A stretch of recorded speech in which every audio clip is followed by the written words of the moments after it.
नमस्कार मित्रांनो. गोष्ट आवडली तर नक्की शेअर करा आणि चॅनलवर नवीन आला असाल तर आपल्या यूट्यूब चॅनल प्रो कॅपिटल मोटिवेशनलला सबस्क्राईब करायला अजिबात विसरू नका. मित्रांनो, सध्या जगात एक युद्ध सुरू आहे. पण हे युद्ध फक्त दोन देशांपुरतं मर्यादित राहिलेलं नाही. हे युद्ध आहे इराण आणि इस्रायल यांच्यातील.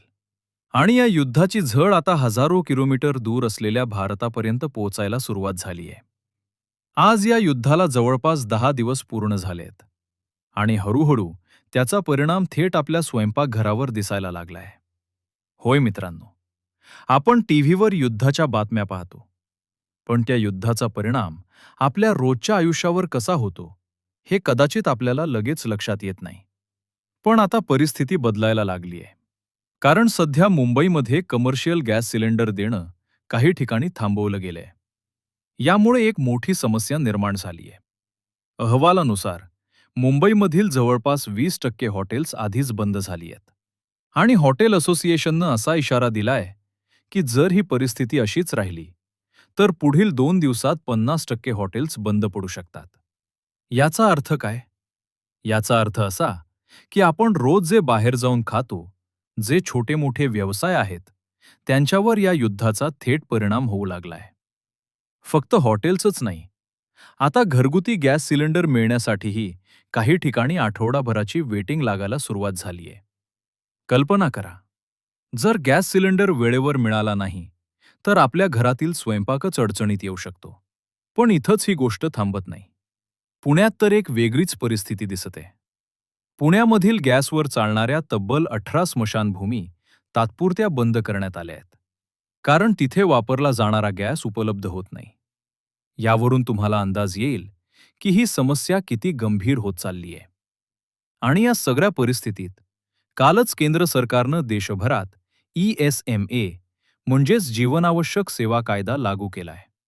हा कायदा साधारणपणे तेव्हाच लागू केला जातो जेव्हा देशात एखाद्या महत्त्वाच्या सेवांवर संकट येण्याची शक्यता असते. म्हणजेच सरकारलाही आता परिस्थितीची गंभीरता जाणवू लागलीय.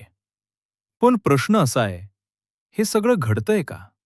यामागे कारण आहे मिडल ईस्टमधील तणाव आणि तेलाचा पुरवठा.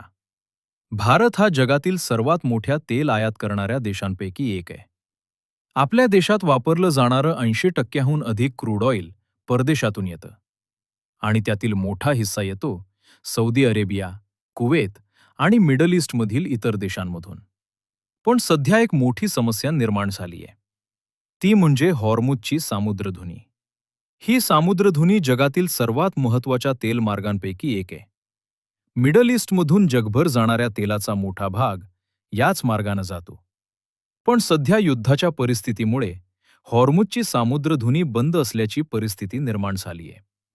याचा अर्थ सौदी अरेबिया आणि कुवेतसारख्या देशांमधील तेल सहजपणे भारतात पोहोचू शकत नाही. आणि जेव्हा तेलाचा पुरवठा कमी होतो, तेव्हा सर्वप्रथम परिणाम होतो पेट्रोल आणि डिझेलच्या किमतींवर. आणि पेट्रोल डिझेल महाग झालं की त्याचा परिणाम फक्त वाहनांवर होत नाही. त्याचा परिणाम होतो भाजीपाला, अन्नधान्य, वाहतूक, उद्योग आणि सर्वसामान्य माणसाच्या खर्चावर.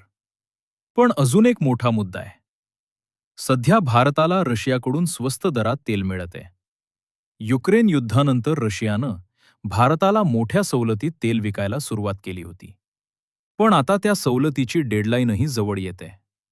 जर ही सवलत संपली आणि दुसरीकडे मिडल ईस्टमधून तेलाचा पुरवठा कमी झाला, तर भारतासाठी ही परिस्थिती आणखी कठीण होऊ शकते. म्हणजेच एका बाजूला युद्ध, दुसऱ्या बाजूला तेलाचा पुरवठा आणि तिसऱ्या बाजूला वाढणाऱ्या किमती. या सगळ्याचा परिणाम थेट सामान्य नागरिकाच्या खिशावर होणार आहे. म्हणूनच आज एक मोठा प्रश्न निर्माण झालाय. हे युद्ध अजून किती दिवस चालणार?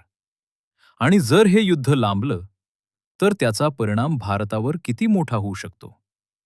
कदाचित आगामी काळात आपल्याला गॅस, पेट्रोल, अन्नधान्य आणि अनेक गोष्टींच्या किमती वाढताना पाहावं लागू शकतं. आणि म्हणूनच आजची ही परिस्थिती